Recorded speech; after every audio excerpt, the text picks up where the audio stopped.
Good morning to all my friends and family, and welcome to this episode of Jim's 5am Club. It's 10 to 6, Thursday morning. It's drizzling, overcast. First light is going to start to appear over the next 10-15 minutes. And it's another wonderful day. Another wonderful day in our lives, and another opportunity for us to come together and to vicariously experience the beauty of this wonderful city that I live in. The objective of Jim's 5am Club is to highlight and showcase the beauty that abounds and to overlay it with a message of empowerment, a message in the form of OPE, other people's experiences that come through the thousands of books that have been written and summarised that are available on the internet. So today, just like every other day, and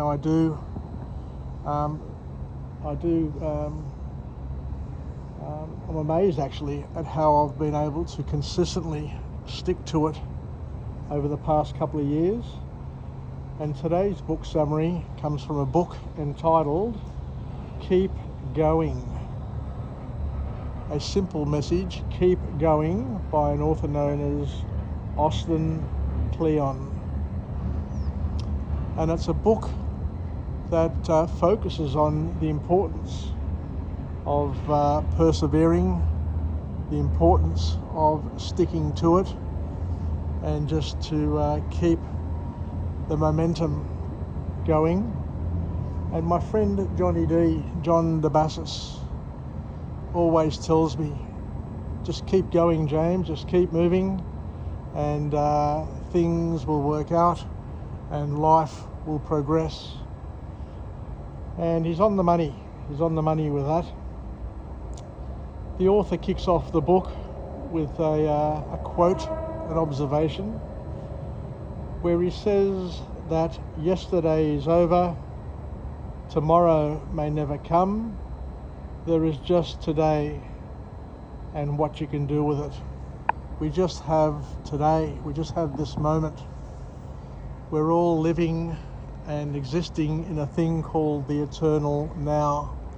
All we have is now, and today's now will become tomorrow's history and will lead us to the continuance, the full expression, the full spectrum of what we call a lifetime, which is all about existing and making the most of the now, and not being trapped, not being trapped for too long in our yesterdays, in our past, and not to be overly worried about and puzzled about our tomorrows. Because if you're effective and efficient and diligent with maximising your now, your tomorrows will look after themselves. And when you're looking back over your life, your yesterdays will have been looked after as well, because you've spent and invested most of your valuable time and effort in doing what is right in the now. I always tell my stockbroker, we'll make a decision based on the information that we have available to us now, and we're not going to worry about it tomorrow, because this is the best decision that we made based on now. Because nobody knows tomorrow, nobody's been to tomorrow. We've all had a different past. We're all going to experience a different today, a different now. I am here, you are there, and we're going to most definitely experience a different tomorrow. So the author then goes on to pontificate and to talk about the importance of making the most of now. And he says that without creativity, without being creative and maximizing the time and space that you currently have, our minds simply couldn't develop effectively. And it's important to understand also that when our minds are caught up in negativity, our creativity suffers, as do our options and our outcomes. So we need to be careful when we plan our day, plan our moments, to understand that it all is interconnected. Everything appears to be inextricably intertwined.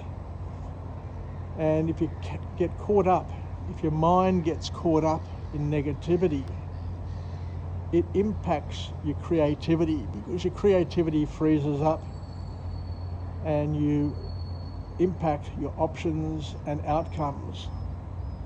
Because what happens is that when you're worried, when you're suffering, when you're spending too much time depressed about your past, thinking about your past, or anxious about your future, your body flips into the reptilian mode, and your system secretes cortisol into your bloodstream, so that you go into the basic production or basic thinking patterns, which means that you can't think logically or rationally. You build scotomas around you, and you just focus on what is threatening and what is bad in your life, and you can't see the beauty that abounds, because your body is in survival mode, and all it wants to do is to search out and try and find the bogeyman that, or the imaginary bogeyman, should I say, that may threaten your future. It's important to appreciate and to accept that we all have good days and bad days, and we need to commit to just keep on going, because our bad days will be followed by good days, and our good days will probably be followed by bad days as well. And that's what life's all about. There is a variability. But if you sit and think about it, if all your days were good, then you wouldn't really be able to appreciate the other good days or the great days in your life. So we need the good, the bad, and the ugly in order to experience the spectrum of a full life. So the first formal point to come from this author is that you need to find whatever floats your boat and add that to your daily routine to set up the right mood for the day. So you need to understand, according to this author, that we need to be able to identify and find the things in our life that excite us, the things in our life that motivate us and make us feel alive, that spark us up, that fire us up. And that's got to do, to a certain extent, with self-assessment and self-realization. We're all different. There's no doubt about it. We are all very, very different. But we need to take those differences into account, and we need to be able to understand, what motivates us, what makes us excited, so that we can do something about it and get more of it. So As you can see here, they've set up some stalls up here in Campbell Cove, which may be worthwhile visiting over the next few days.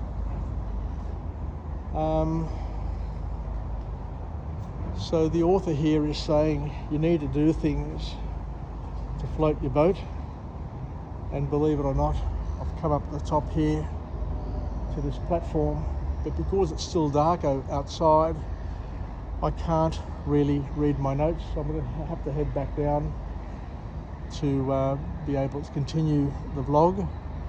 But we've got two ferries here crossing in front of the Opera House, which is beautiful to watch, and you can never get sick of this sort of view, because from this platform here, as you can see, I've got 360-degree views of this magnificent city that we live in, and it's all mine. As you can see, there's nobody else up here, it's just me, which is amazing. I could come up here and set up a little table and have a breakfast and be free of distraction, so to speak. Anyway, so what else can we learn from this book? The author here tells us that each and every one of us function differently. There's no doubt about that, because we've all had a different past, a different present, and a different future. We all function differently. We've all grown up with different experiences. We've all grown up with slithers of reality that we use to create our worldview. So what the author says here is that we all function differently when it comes to work. And he says, and he uses an example of a German famous poet, Goethe, where he says that before he would sit down to creatively work on his poetry, he used to smell rotten apples before writing, because that worked for him. Sometimes the association that you're able to create can get you in the mood, just like people smoke or drink champagne or cocktails or certain desserts. All of those things are an association that help them get in the mood, whatever mood that may be, to be able to become creative and do the things in their lives that they thoroughly enjoy. So what the author here is suggesting for each and every one of us is that we need to time our days to make the most of our variability. We've got a variability in creativity, we've got a variability in energy levels. Some people are at their best in the morning, other people are at their best in the evening, some are at their best throughout the day.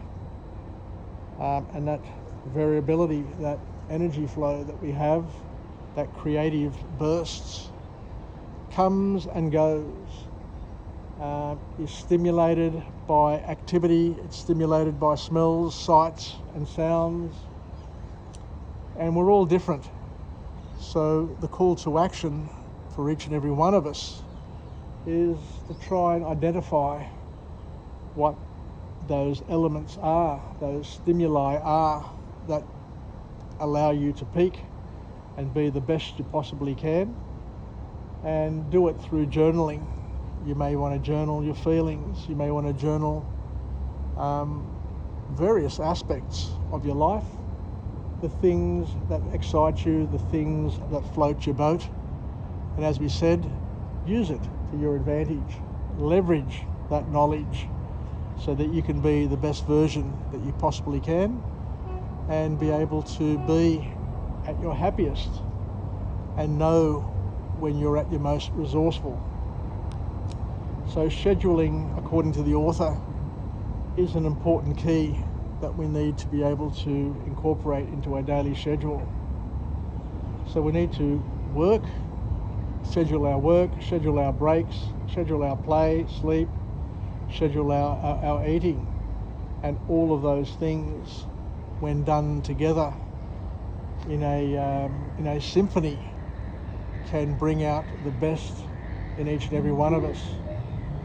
We just need to find the right time and the right combinations that work for us. Find the things that put you in the mood and that prepare yourself, and do more of it. And as we said, we're all creatures of habit, and what works for me may not work for you, but you need to find out, as the author says, what works for you and do more of it. The author then goes on to talk about an idea, and the idea is called a Bliss Station. And a Bliss Station enables you to focus your work, focus your mind so that you can work better.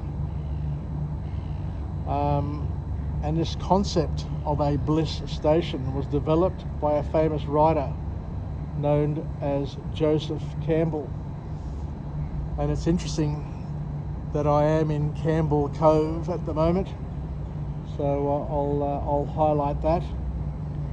And he says that it's important for each and every one of us to build a creative space, a sacred spot where you can be, where you can't be interrupted.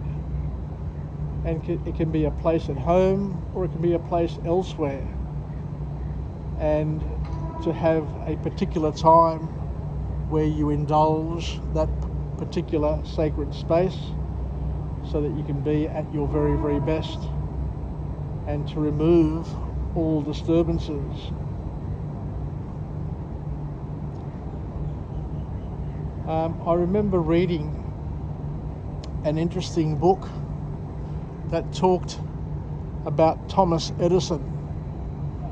And Thomas Edison had a sacred space that he would go to every day where he would be free from disturbances, and he would go to the end of a wharf every day for an hour and fish.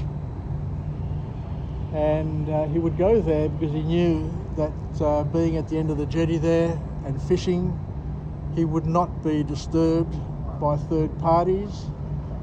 But the funny thing, the real funny thing about the story is that Thomas Edison would fish, would throw his line in the water, would hold his fishing rod, but the hook would not be baited, because the intention was to be free of disturbance. So he didn't even want the fish biting on his bait to disturb him. So he used that to his benefit, and that was his time where he could go away, sit down, think, contemplate the important things that he had in his mind, and do it on a regular basis at a particular time that would work for him. So that's a funny sort of story, and yet an example of how it's important to schedule time in your day to enable you to declutter, enable you to do what you need to do in order to get through your day and do it at your finest and at your best. So the last point that the author makes in this book is the importance of decluttering your space, to nap more and stay authentic to your art instead of chasing profits. So the author here talks about the importance of tidying up and decluttering, and he says that tidying up allows space allows your space to look fresh and sets the mood. I remember as a young executive when I was working at IBM at Cumberland Forest. It was a brand new technology campus, one of the greatest in the world, an absolute fantastic working space. But the rules that IBM had in the mid-80s was that every single night when you left work, you had to clear your desk, switch off your computer, and make sure that there was nothing in the garbage can, in your bin, that was classified. So every piece of paper at IBM needed to have a classification. Internal use only, confidential, restricted. There were all these classifications. And every single night, security would do the rounds and check everybody's desk and bin to make sure that security was not compromised. So your desk had to be locked. Every time you left the office, you left it in a pristine condition, so that when you arrived the next morning, you arrived to a clean desk, you arrived to a clean workspace, and that in itself positively impacted the mood, because every day would be a fresh start.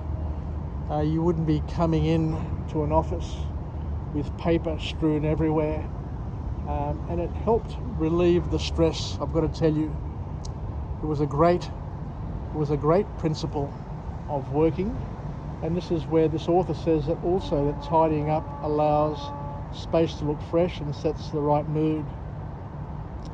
The author also goes on to talk about the importance of having a nap. And we're not talking about sleeping, we're not talking about lying down and sleeping for 1 or 2 hours as they do in southern Europe during summer. We're talking about just having a brief nap, because the author here reminds us, and I love this point, it is a real powerful point for those of us who feel drained. And he says that just closing your eyes, just napping for a few minutes, and the emphasis is on a few minutes, is enough to wash away the toxins and make new room for new connections in your brain. Science has been able to inform us that a brief 2 or 3 minute nap, a power nap as people refer to it, has positive properties that just can't be dismissed. So something to think about and to incorporate in your day, because it cleans and washes away the toxins and makes new room for new connections, and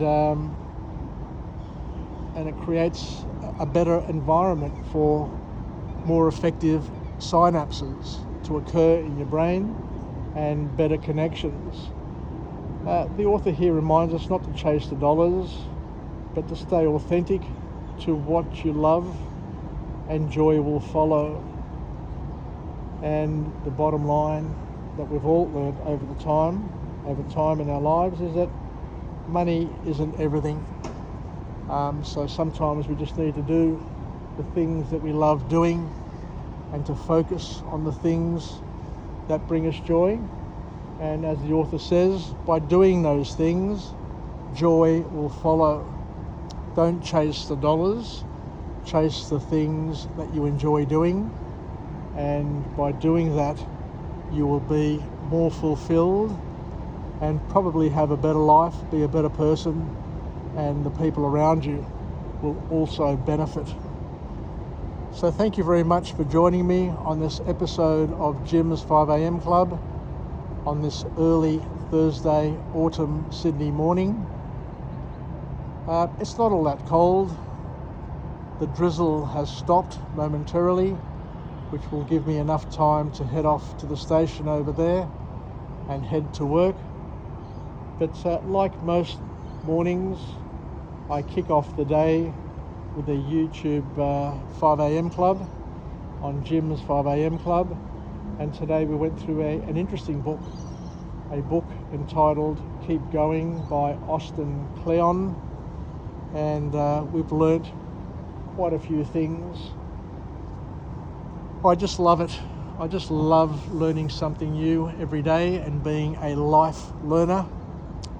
And not only do I like learning something new every day, but what I love doing is passing it on, teaching it, so I can reinforce it, and also, wherever I can, practicing the things that we've learnt. Because as my peer John Nematala said a number of years ago, knowledge isn't power, but it's potential power. Applied knowledge is power. When you take the knowledge, the things that you've learnt, and applied them, they're the things that are going to make the difference to not only your life, but to the life of those around you, where you can add value. Anyway, I'm heading off. Take care. Wishing you a great rest of the day. Make the most of the eternal now, the Thursday, and hopefully it won't be raining for too much longer. And wishing you all the best. Yassas. Take care from the International Passenger Terminal. Bye for now, and until we chat again.